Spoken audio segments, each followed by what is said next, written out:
Thank you both. Hey, thank you. Thank you, everybody, for being here. I'm Holly Elissa Bruno with my wonderful pals, Ms. Denise Rokicki Hello. and Priscilla, who just got back from Puerto Rico, Priscilla Rodriguez. And we are going to cut right to the chase with you today because we had all kinds of exciting things getting here online. The meeting is a podcast on trauma survivors walking each other home. And every week we meet to share how we can recover, how we can reclaim our souls, how we can be our true selves given there's so much pressure to cave in and get re-traumatized and to not believe in ourselves.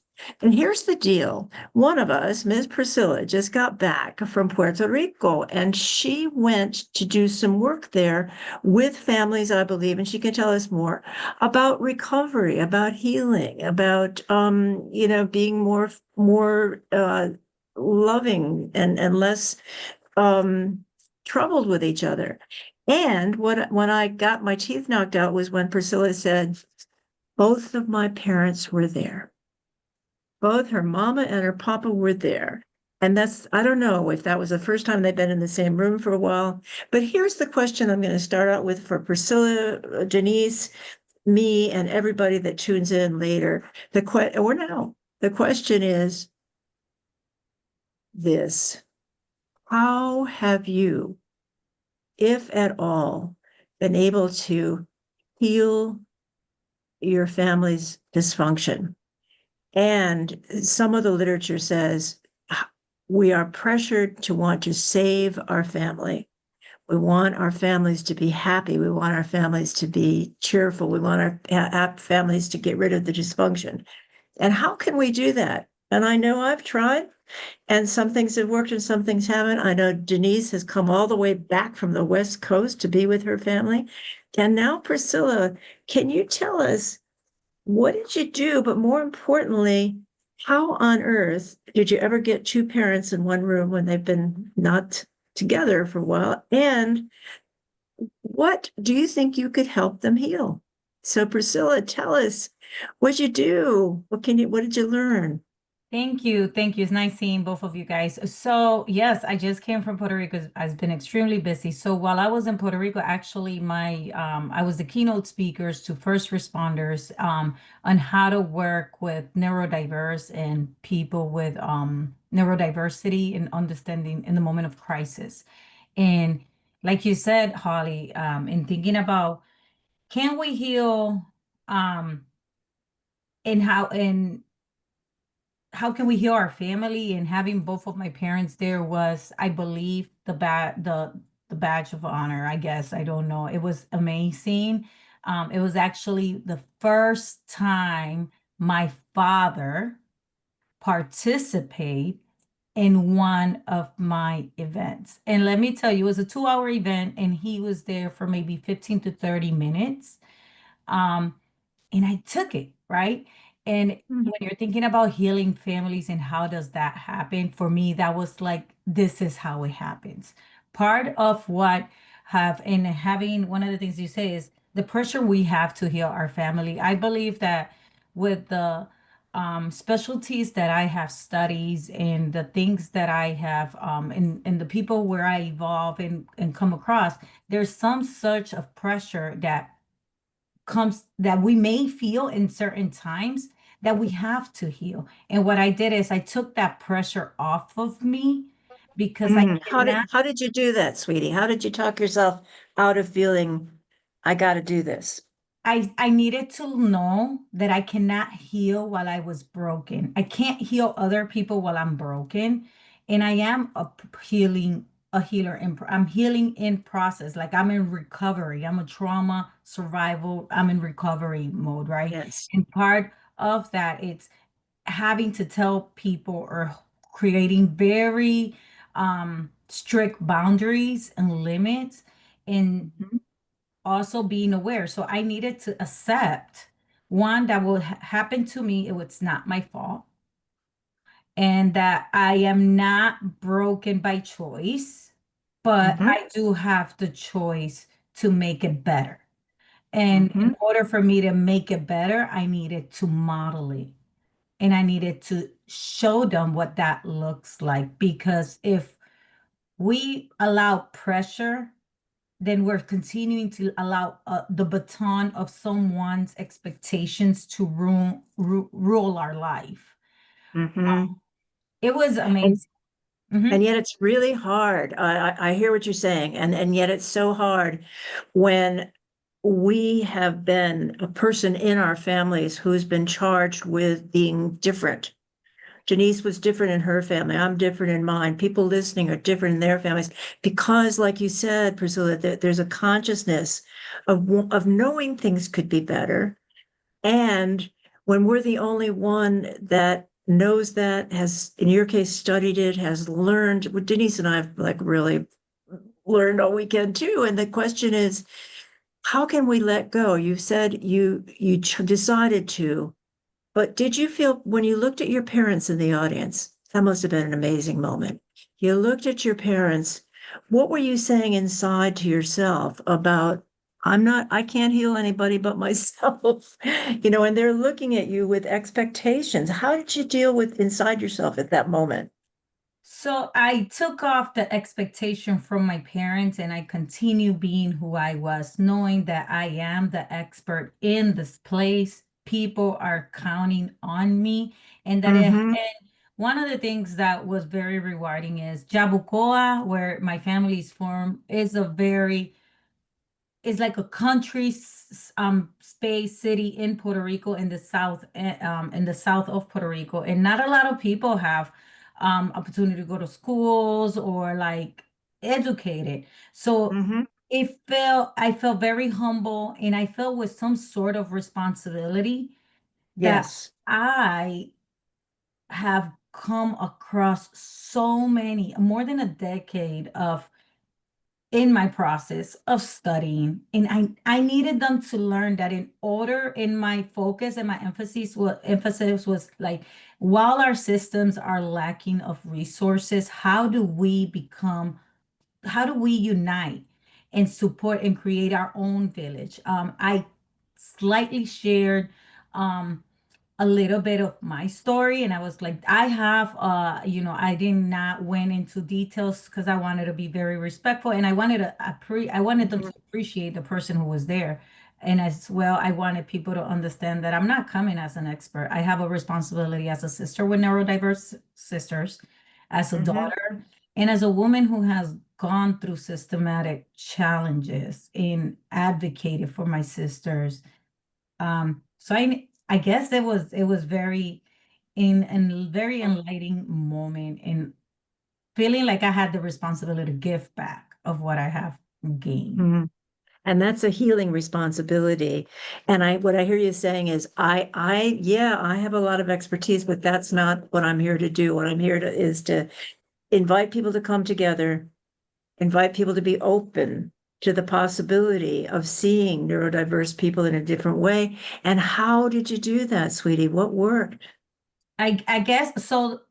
There were about 8 people there that knew my family Okay. and know my father as well. And one of the things that I continue to hear, like, wow, your dad is here. And when he came, because he came after everybody was sitting down, and he said in a different, and I could see in the face of people feeling content. And for me, honestly, that was like, that's what healing looks like. Yep. That's exactly what healings look like. And part of what happened was me also knowing that we made it this far. I made it this far by putting everybody's expectations to the side and being Mhm. authentically me, and understanding that I needed to have meet my own expectation. And in order for that, I needed to stop listening to the people that were bringing me down Yes. and move forward and start connecting with people that knew what healing looks like, that saw me for who I was, who did not saw my weakness but saw my Mhm. potential and were able to hold my hand. And that's what I wanted to bring back to that space. So you took those guardian angels with you and surrounded you with their memory. And I'm so glad you have those. And I pray that everybody listening has somebody that's there for you. And here's something else, but I want to ask you about this. When a trauma survivor like me, like Denise, like you, is in the moment and we see someone who was one of our people that caused the trauma. How did you deal when you saw your father coming in and he distinguishes himself? He sets himself apart. How did you handle that part? What did you say to yourself? Did you have a moment of ever feeling like, ooh, this is a life-changing experience, or ooh, It well, was how a did proud, it was a proud me moment. It was a look at me now. It was that this honor girl, it was the defiant girl. And at one point in my conference, I say, people will think I was rebellious and I was defiant. And it's a way of me, because he was the one who would say these things to me. So in the front of people, I was like, people will call me defiant and will say people had different perception. And it wasn't that I was defiant. I wasn't disrespectful. I wasn't rebellious. I had a voice that needed to be heard, and I didn't knew how to say it. And that's it took right. people to You hear were a me. kid, girl, right? You were a kid, right? Yes, I wasn't even a señorita, what they call it. I was a young girl. I was learning. I was confused. Everything was weird. And I just didn't understand how people were so rude and Mean. emotionally abusive. Hmm.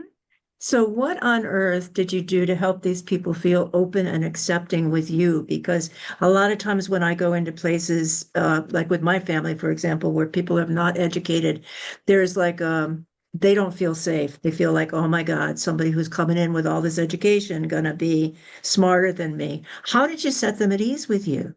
So first we did some grounding, and then I said a little bit of who I am and what I did, but I also say the time it has taken me to grow. And one of the things that I think it happens, me saying that I know as much Spanish as English, and that I am a continue growing person and I'm learning from them, but everybody is their expert in their own story, and that we all carry areas of growth in this. I'm here to learn from them, and I'm there to teach them a little bit of what I know. And I also invited that if anybody in the public, right, in that space, had any knowledge or any tips or anything that they wanted to share, I welcome them, because I wanted to create it from the beginning, a learning experience from all of them. So how did you invite them to get talking? Did they share with each other? They shared, yes. Great. What did you ask them or how did you get them engaged? So one of And the things, Denise, if you have questions, please go ahead, sweetie. yeah, one of the things that I was asked is, I asked, does anybody have ever worked with a neurodiverse in a moment of crisis, and if they even knew what neurodiversity was. Um, so that was inviting. And one of the things that I said was like, have you guys ever gone in a place and felt like you're drowning, or you're feeling sweaty, or you're feeling so that's and I said that is so normal behavior. That's your body telling you Mhm. something here, it's not right. And it's understanding your body, understanding how we're going to respond. I also asked at one point is, have you ever felt frustrated because you tried everything and nothing works? Right. And I think that Great. was like the golden ticket. And did people speak up then when you were saying things like that? Yes, they were able to identify. Yes. One of the things that they identified the most, is, and actually on that was a Wednesday, and on Friday I had a Zoom professional development where there was 239 educators. Wow. Okay. And from both, I do surveys after my conferences or Good. professional development to continue learning and understand what is people wanting to hear. And one of the things that both both places identify was knowing more about working from a neurodiverse lens, because there's a difference between working with neurodiversity to working from a neurodiverse lens. When you're working with neurodiversity, you're seeing the situation as a problematic that needed to, but when you're looking at it from a neurodiverse lens, it allows you to be creative no matter the circumstances. You're constantly being creative. So In it's less about judging and saying this person's got a problem, and it's more about we're in this together and I'm curious. It's like what Whitman said, be curious, not judgmental. Did you feel they were able to hear that? Yes, I think that that was the most enlightening about it. And I think based on the response, they say, I want to hear more. We did not have, I was there for 2 hours. They say, we want more. I want to hear more. Mm. And they To say, have your, yeah. the police officer said, one police officer said, I've been in the field for 6 years and this is the first time I hear it. And it's so important. We need to get more trained in this. Good for you. I mean, you did a really important giving back. How was it to have your mother there? Now, your mother's a supporter, right? Yes, it was nice. I think for her it was my grandmother was also there. So that was my parent. They never seen any of their grandkids or none of my uncles are doing. I'm the only one who goes in conferences and do this type of work in the family. So it was nice. I think my mom was having a proud moment also saying, that's my daughter. Um, Good. We're and my proud. sister, one of my number one fans was there, which is my sister. So she was my assistant. So that Oh, was was this your a neurodiverse sister? yes. And how did she feel about your talking about your own family being neurodiverse? So I think so she doesn't really understand, right? Was for Yeah. her she thought she had a role, and her role was to say hi to people and give them a little tea things that I had for people. That was her role. And it was Priscilla's turn to hold the microphone because she's a great singer. So she always holds the microphone. But this time it was my turn. So it was good. I think that she took it well. Did she sing? She didn't sing. We're Okay. hoping they want me to go back now in April for an autism conference. And one of the things that I proposed was that to have people that are neurodiverse to come and share their stories and their Mm, experience. beautiful. Their talent. That's wonderful. Their talent. So girl, you're telling us some of those beautiful moments that you had. Now that you've been back and you reflect on it, how has this helped heal you? It, I don't know if I have had enough time to decompress all of it because after that I had like the professional development on Saturday. I also had a career expo. But I could say I own my story. I have, and I'm getting teary as I say it. Um, Mm-hmm. but the most that I carry from all this is the responsibility that I have to help others build their own stories from the broken bricks and rocks that they were thrown at them. Right. But it feels very, my kids are happy, and I feel like I'm planting seeds for changing the legacy and the story. Right. And that was a huge community service. I mean, you weren't healing only your family, but you were healing that community. Mhm. Yes, there was a lot of conversations about different other different mental health diagnoses, like how to work with somebody with schizophrenia, um, people with bipolar, mood disorders, um, people that are trans. Well, I had a friend of mine who said, not a friend of mine, I don't call him a friend of mine because we're not friends, but he's like a brother or cousin from the community. My mom gives him food all the time.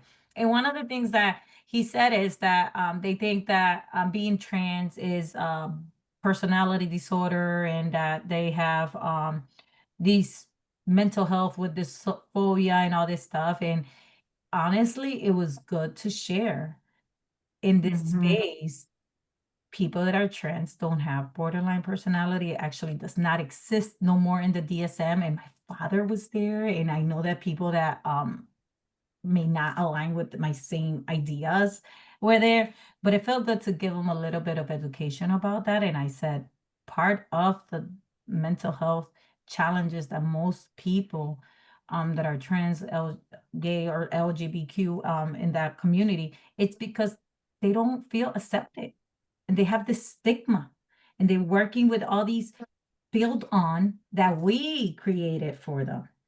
So it's not that they're not, it's that they're afraid. They don't know.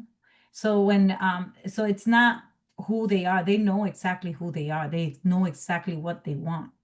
And it's not something that they need to feel uncomfortable with. Thank you, Janice. When people, now what usually happens at an event like this is that people really want to talk with you afterwards. Did you get insights and have your heart really touched by what people were saying as they were honestly telling you authentically from the heart, this touched us? Yes. Yes. They were taking pictures. They wanted to also say, we need you to come back. How can we contact you? So I did share, I wish we could do this in Spanish. I just need like a little person that if I could do this, it would be great. But I did share that I'm going to try to do my written blogs in Spanish. And Good, good. hopefully I could do the resilience and create a strategic plan to bring resilience in Spanish for the community. But they were very enthusiastic for everything. Great. Wow. Good for you. I would like to celebrate that the Supreme Court elected to not cancel my marriages, gay marriages. Is that true? This No morning. kidding. This morning, tell us about that, sweetheart. That's crucial. The Supreme Court decided to not hear that woman's case. Hooray. So, Hey, which is also part of community healing. And just like you, we have to accept authentic individuals, however they are. And here are some strategies which you were able to provide them with. That's awesome. Thank you for your work. absolutely. We've only got 2 minutes left, guys, but I want to echo what Denise is saying, that I am really proud of you that you were invited in and you accepted it as a chance, not to go in and say, well, here's me and I, blah, blah, blah, but to go in and say, I am from this community. I have lived the pain, I have lived the joy, and to be one of them and help them see that there are possibilities. The image you used about taking the bricks, even though the bricks are broken, and building something out of that reminds me of a friend of mine who wrote a book called Stonework Play. And after the earthquakes in Kathmandu, she had invited children to gather up all the broken bricks and the broken rocks. And just she said to each child, just create what you want to. And the person was assigned to each child. And as the child told the story of this is what I'm creating out of the broken rocks, that's when the healing began. And I believe that that's what you did. One last question, unless there's something else you want to say. Your dad came and he left. Was there a connection with him? Did you feel like you connected with him at all? Yes. And it's one of the things, and this will probably will be another, of course, this may have to be another, and it will be another thing because it's understanding when it's okay. Like he was criticized for the time he was there, but I was able to also tell people I take it because it went from none to I'm here. Right. And I can see in his body language, he was really trying his hardest. So I appreciate it. We took one picture when I went to want to take another picture in in another space that we had. He was gone, and but I continue to remind myself He was there. He was He there. was there. He tried. And you know what? I believe no matter where we at in our process, when you try, you allow yourself to try something new, know where you're measuring your space, how is it happening, what areas you're growing on, and it also allows yourself to know the areas of where, but look, What you're uncomfortable with. yes, Yeah. yeah. He actually, expressed his boundaries, Mhm. and, good for him for going. Yes. I agree. And, That's and one. he had a conversation with my brother who they share ideals about it. And my brother was in disagreement with him going. But we had a Oh, right. conversation. We had a conversation before, and honestly, I was surprised he went. It's so good, girl. And for folk that are just tuning in for the first time, each one of us has a narcissist in our family. Each one of the three of the women you're looking at here. And if you have a narcissist in your family, you know that the challenge is that narcissistic personality disorder means that it's impossible, if not very, very hard to change.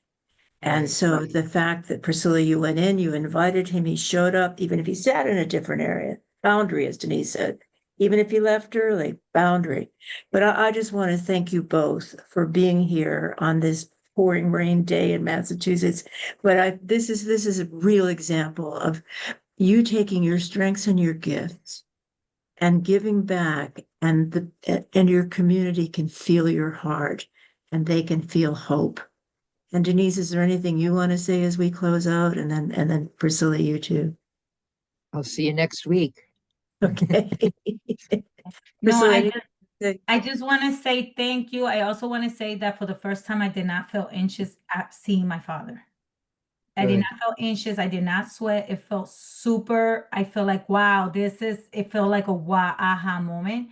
And I want to say thank you, Denise and Holly. You guys, we've been meeting for a couple of months, and share to our audience is connect with people who values you. Connect with Right. people who empower, who motivate you, who support you. Who can Because see your, yes, because that's we where it see you. starts. Right. And they'll help you, and then you could process it and allow yourself to heal. Accept who you are and heal. The best way healing, it's modeling what healing really looks like. Girl, big brava, big brava. And we will continue next week. I know you both got to go. It's been my pleasure to be with you, and we'll keep talking about this healing. Okay. Yep. Thank you both. My Thank you. pleasure. Have a good one. Good Thanks. afternoon. You too. Buenas Bye bye, tardes. guys.